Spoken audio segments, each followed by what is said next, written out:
नमस्कार। सकला चैनल में आप सभी का स्वागत है। आप सभी को नवरात्रों की बहुत बहुत शुभकामनाएं। माँ कूष्मांडा हम सब पर अपनी कृपा बनाए रखें। मेरा चैनल नया है, अतः इसे लाइक, शेयर और सब्सक्राइब कीजिए। पिछले वीडियो में देवी भक्त सुदर्शन की कथा सुनी आपने। अब उससे आगे राजा सुबाहु का अंतःकरण बड़ा पवित्र था। अपनी पुत्री की बात सुनकर वह राजाओं के पास गया और बोला, राजाओं, आज आप लोग अपने डेरे में पधारें। विवाह का कार्यक्रम कल के लिए टल गया है। खाने पीने की चीज़ें आपकी सेवा में उपस्थित कर दी गई हैं। मुझ पर कृपा करके आप सभी महानुभाव इन वस्तुओं को स्वीकार करें। फिर कल इस सभा भवन में पधारिए। हम सब मिलकर विवाह का कार्य संपन्न करेंगे। राजाओं, आज मेरी कन्या शशिकला का आज स्वयंवर में आना बिल्कुल असंभव है, अतः चाहते हुए भी मैं इस कार्य में सर्वदा असमर्थ हूँ। कल सवेरे समझा बुझाकर मैं उसे सभा भवन में ले आऊँगा। अतएव आप महानुभाव आज अपनी अपनी छावनी में पधारने की कृपा करें। बुद्धिमानों के समाज में विग्रह को स्थान नहीं रहता। अपने आश्रित जन पर, विशेषतः जो अपनी ही संतान है, उस पर कृपा करना तो नितांत आवश्यक है। अतः आप लोग शशिकला पर कृपा करके आज अपने अपने स्थान को सिधारें। कल प्रातःकाल मैं पुत्री को यहाँ उपस्थित कर दूंगा। इच्छा स्वयंवर किया जाएगा, अर्थात राजकुमारी अपनी इच्छा से किसी भी नरेश को पति चुन ले, ऐसी घोषणा कर दी जाएगी। सभी नरेश यहाँ उपस्थित रहेंगे। उनकी सम्मति से यह कार्य संपन्न होगा। राजा सुबाहु की बात सुनने के पश्चात उपस्थित सभी नरेश अपने अपने स्थान को चले गए। नगर के सन्निकट रहकर देखभाल करते रहे ताकि इस कार्य में छल न हो। इसकी व्यवस्था उन लोगों ने कर ली। उधर सुबाहु ने विवाह का समय निश्चित किया। अंतःपुर में ही गुप्त स्थान बनाया। मंडप में पुत्री शशिकला को बुलाकर वेद के पारगामी विद्वान पुरोहित गण के साथ वह विवाह का कार्य संपन्न करने में लग गया। वर को स्नान आदि कराया गया और विवाह में पहनने योग्य भूषण और वस्त्र दिए गए। मंडप में वेदी बनी हुई थी। वर को बुलाकर उस पर बैठाया और स्वयं उसकी पूजा की। राजा सुबाहु प्रतापी नरेश थे। उन्होंने विवाह के अवसर पर विष्टर, आचमन, अर्घ, 2 वस्त्र, गौ और 2 कुंडल देने के पश्चात अपनी कन्या शशिकला का विधि पूर्वक सुदर्शन के साथ पाणी ग्रहण संस्कार कर दिया। उदार हृदय वाले सुदर्शन ने सभी वस्तुएं स्वीकार कर लीं। उस समय सुदर्शन कुबेर की कन्या का सामना करने वाली शशिकला को अपने से उत्तम मान रहा था। विवाह के समय मंत्रियों ने भी राजा के पूजा कर लेने पर उस उत्तम वर की वस्त्र आदि से पूजा की। सभी निर्भीक होकर मंडप में वर को ले आए। विधि की जानकार स्त्रियों ने शशिकला को भूषणों से खूब सजाकर सुंदर पालकी पर बैठाया और वर के पास उपस्थित कर दिया। मंडप में अग्नि स्थापन के लिए चतुष्कोण वेदी बनी थी। पुरोहित ने उस पर अग्नि स्थापित की। विधि पूर्वक हवन किया गया। फिर वर और वधू को हवन करने के लिए कहा गया। दोनों बड़े प्रेम के साथ हवन में तत्पर हो गए। विधिवत लाजा हवन करने के पश्चात वर वधू ने अग्नि की प्रदक्षिणा की। उस कुल और गोत्र की जो प्रथा थी उसका सम्यक प्रकार से पालन किया गया। महाराज सुबाहु ने घोड़े जुते हुए 200 रथ सुदर्शन को विवाह में दहेज दिए। वे रथ खूब सजाए गए थे। उन पर बाणों का भरपूर संचय था। महाराज काशी नरेश के पास पर्वत शिखर के समान मतवाले हाथी थे। सुवर्ण के भूषणों से उन हाथियों को सजाया गया था। प्रेम पूर्वक महाराज ने 125 हाथी सुदर्शन को भेंट किए। सोने के भूषणों से भूषित 100 दासियां और उतने ही सुंदर हथनियां दहेज में सुदर्शन को दीं। फिर संपूर्ण आयुधों और भूषणों से सुसज्जित 1000 सेवक, बहुत से रत्न, वस्त्र, कंबल आदि यथोचित दिव्य पदार्थ सुदर्शन को दिए। अत्यंत मनोहर और विशाल अनेकों विचित्र भवन रहने के लिए अर्पित किए। साथ ही राजा सुबाहु ने सिंधु देश में उत्पन्न 2000 उत्तम घोड़े सुदर्शन को दिए। भार ढोने में कुशल 3000 ऊँट और अन्न एवं घी आदि से भरी हुई 200 बढ़िया बैलगाड़ियाँ दहेज में सुदर्शन को समर्पण की। तदंतर राजा सुबाहु ने रानी मनोरमा के सामने जाकर हाथ जोड़े हुए प्रणाम किया और यूँ कहा, राजकुमारी, आप श्रेष्ठ कुल से संबंध रखने वाली क्षत्राणी हैं। मैं आपका सेवक हूँ। अब आपके मन में जो बात हो वह बताने की कृपा करें। तब मनोरमा ने भी सुबाहु से मधुर वचनों में कहा, राजन, तुम्हारा कल्याण हो, तुम्हारे कुल की वृद्धि हो। तुम्हारे द्वारा मेरा खूब सम्मान हो गया, क्योंकि तुमने अपनी रत्नमयी उत्तम कन्या मेरे पुत्र सुदर्शन को प्रदान की है। राजन, यश गाने में कुशल वंदीजन और मागध हैं। मैं उनकी पुत्री तो हूँ नहीं जो सम्यक प्रकार से तुम्हारी प्रशंसा गा सकूँ। अपने ही जन की प्रशंसा गाई भी क्या जाए। तुम एक प्रख्यात नरेश हो। तुमसे संबंध होने के कारण मेरा पुत्र सुदर्शन सुमेरु के समान उच्च अधिकार पा गया। अवश्य ही तुम बड़े सदाचारी नरेश हो। मैं तुम्हारे शुद्ध व्यवहार का क्या वर्णन करूं। तुमने राज्य से निकाले हुए मेरे पुत्र को अपनी कुलीन कन्या प्रदान कर दी। यह कैसी विचित्र बात है। सुदर्शन वन में रहता है, उसके पास एक भी पैसा नहीं है। उसके पिता स्वर्ग सिधार गए हैं।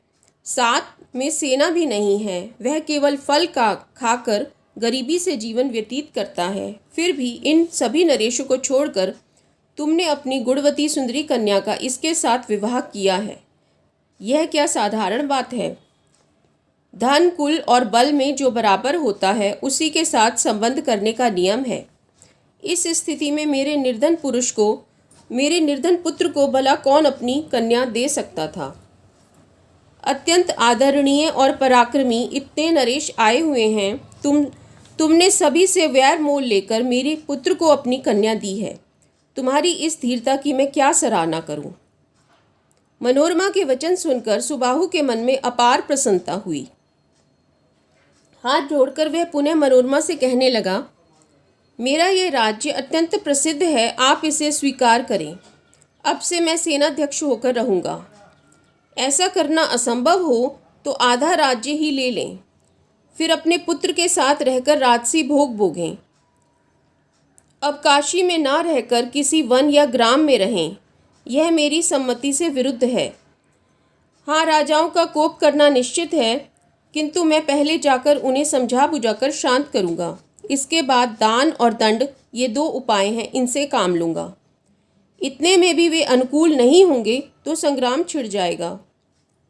यद्यपि हार और जीत प्रारब्ध के अनुसार होती है, तथापि जिस पक्ष में धर्म रहता है उसी की विजय संभव है। अधर्म के पक्ष वाले विजयी नहीं हो सकते।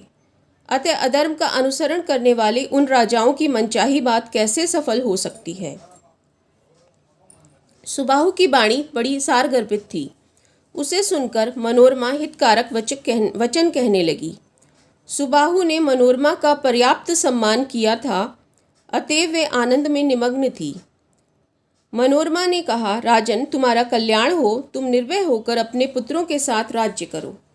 मेरा पुत्र भी अयोध्या में राज्य करेगा, यह बिल्कुल निश्चित बात है।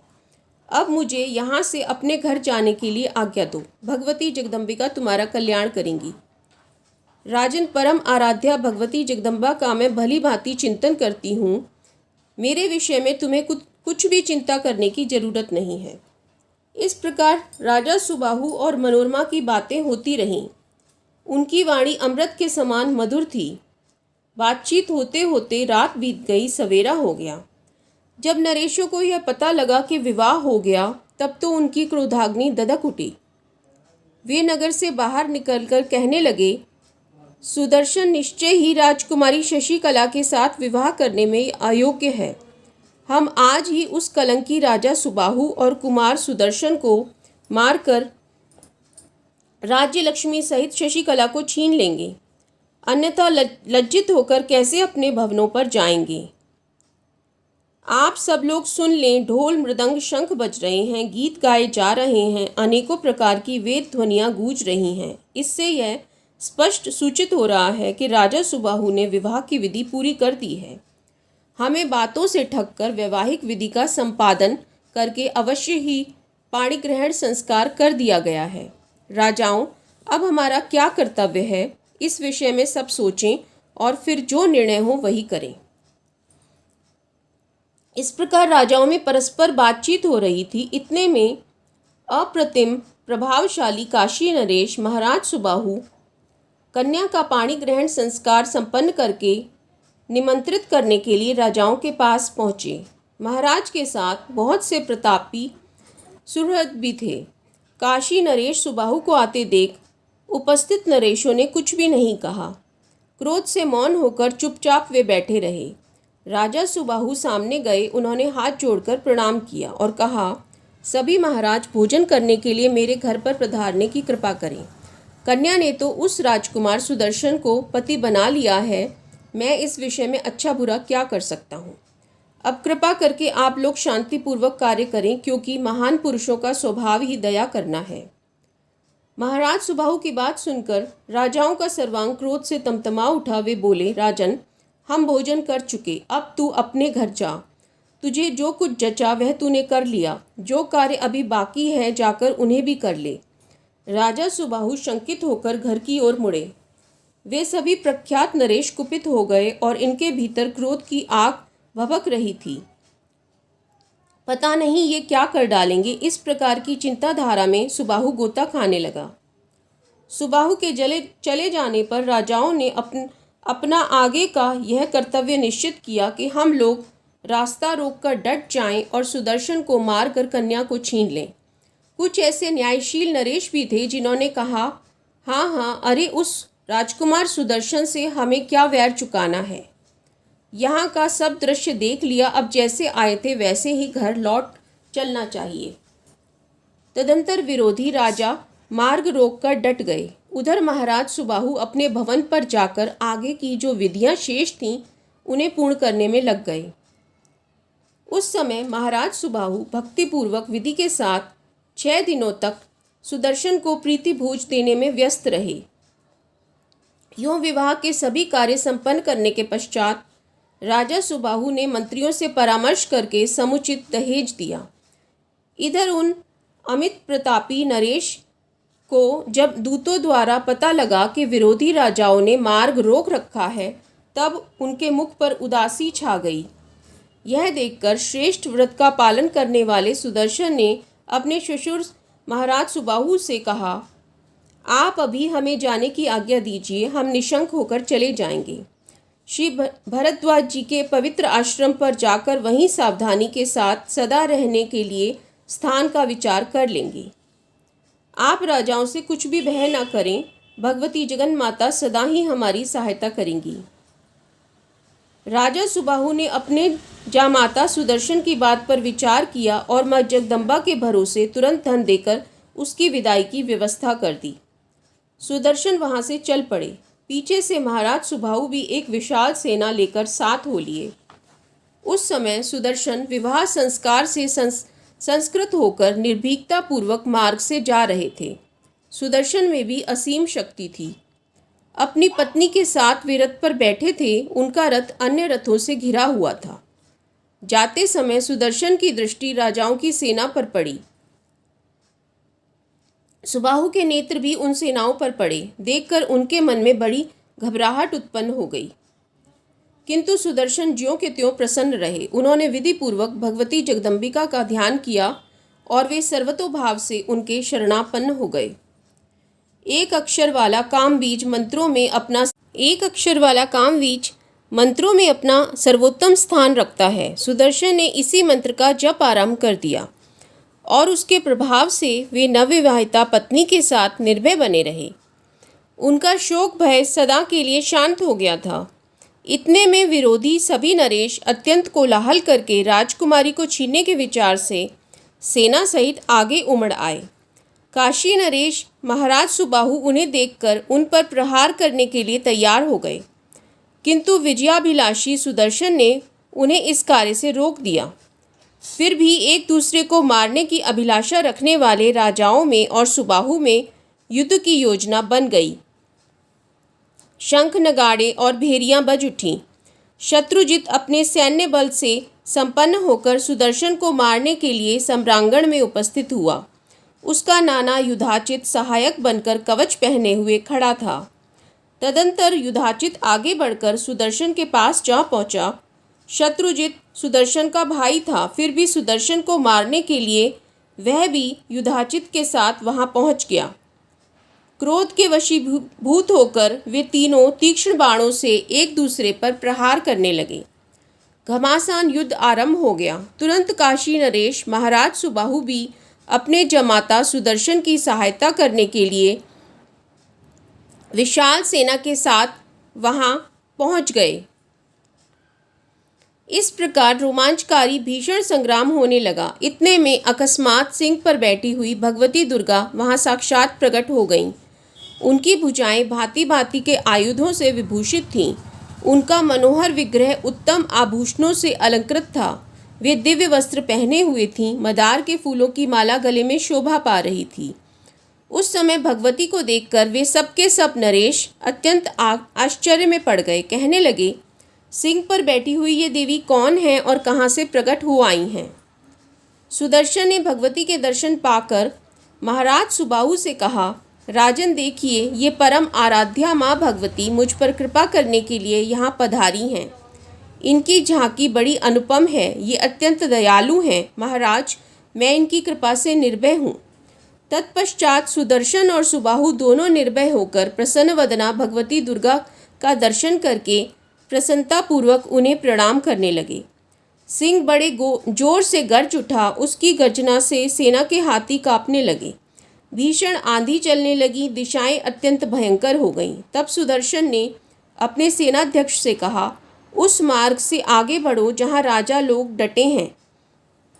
वे दुराचारी नरेश कुपित होने पर भी अब मेरा क्या कर सकेंगे, क्योंकि भगवती जगदम्बा हम पर कृपा करने के लिए यहाँ स्वयं पधार गई हैं। यद्यपि विपक्षी नरेशों से मार्ग का कोना कोना भरा है, तब भी निर्भीक होकर हमें उसी मार्ग से चलना चाहिए। मैंने महादेवी का स्मरण किया है और वे यहाँ स्वयं विराज रही हैं, फिर कोई भी भय नहीं है। सुदर्शन की उपयुक्त बात सुनकर सेनाध्यक्ष उसी मार्ग से आगे बढ़ा। तब युधाचित अत्यंत कुपित होकर अपने पक्ष के राजाओं से कहने लगा, अरे तुम लोग भय से घबराकर क्यों खड़े हो? राजकुमारी के साथ ही इस सुदर्शन को मार डालो। इस निर्बल छोकरे ने हम बलशाली वीरों का बड़ा अपमान किया है और अब कन्या को लेकर निर्भयतापूर्वक चला जा रहा है। सिंह पर बैठी हुई एक स्त्री को देखकर क्या तुम लोग डर गए? महाभागो, हमें उपेक्षा नहीं करनी चाहिए। सावधान होकर इस राजकुमार को मार डालने का यत्न कीजिए। इसको मारने के पश्चात सुंदर भूषणों से विभूषित इस कन्या को छीन लिया जाएगा। सिंह के भाग को पाने का सियार कैसे अधिकारी हो सकता है? इस प्रकार कहकर युधाचित ने सेना एकत्रित की।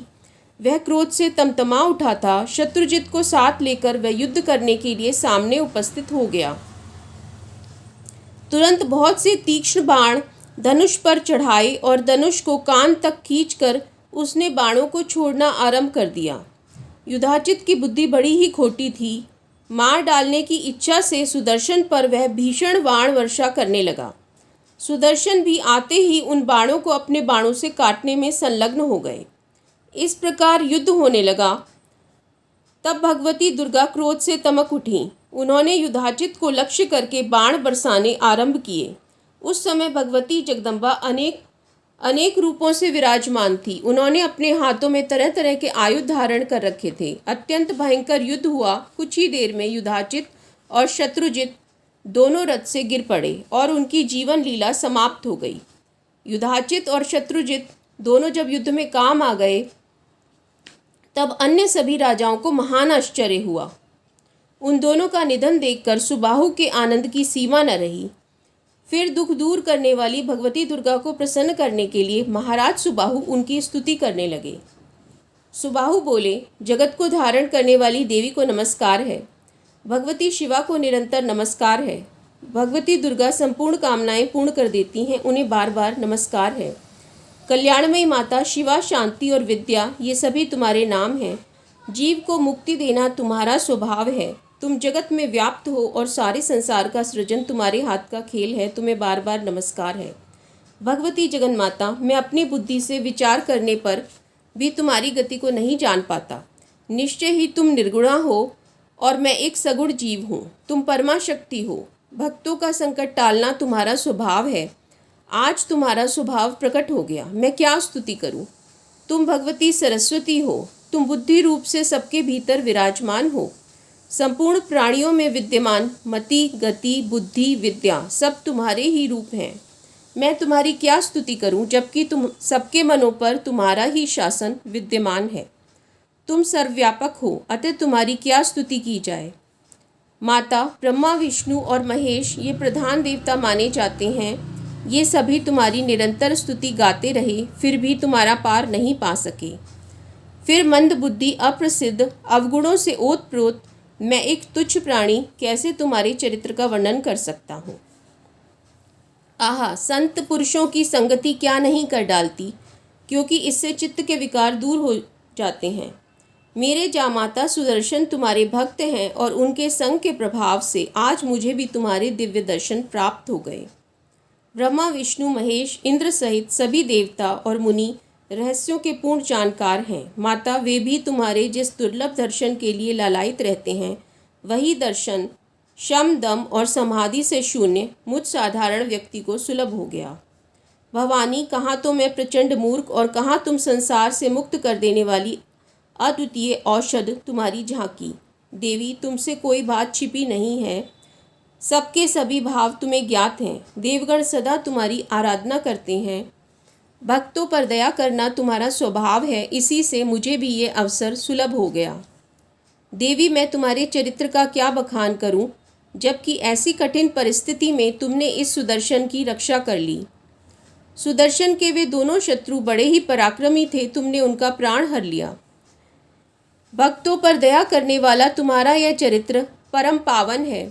देवी, विचार करने पर तुम्हारे लिए यह कोई अद्भुत कार्य नहीं जान पड़ता, क्योंकि चराचर अखिल जगत का पालन तो तुम ही करती हो। अतएव इस समय दयालुतावश तुमने शत्रु को मारकर सुदर्शन को बचा लिया है।